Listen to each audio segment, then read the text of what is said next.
Sen apa, шын көңелдән котлыйбыз сезне, шушы җиңүегез белән.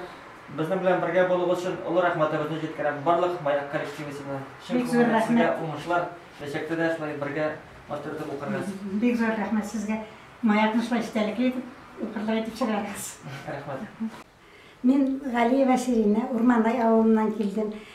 Тадмидия басмаларына күп итеп язылам һәм яратып укыйм. Иң беренче килгәч тә район газетасы Маякның бөтен яңалыклары белән танышам. Минем яраткан журналларым Казан утлары, безнең Мирас, Идел, газеталардан бик яратып укыйм. Шулай ук Мәдәни җомга дигән газетаны. Менә Тадмидия төрле конкурслар уздырып тора инде. Менә бер конкурста мин нинди зур бүләккә лаек булдым. Конкурслар уздыручыларга рәхмәт.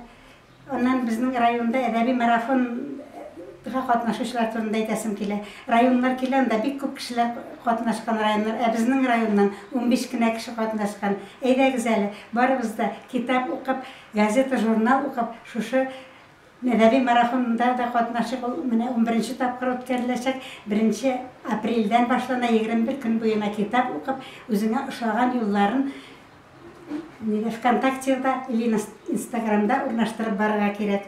Менә соңгы 10нчы марафонда катнашучылар, финалга чыккан кешеләр бардык. Пирамидада бик матур концертлар белән кичә уздырылды, барыбызны да бүләкләделәр.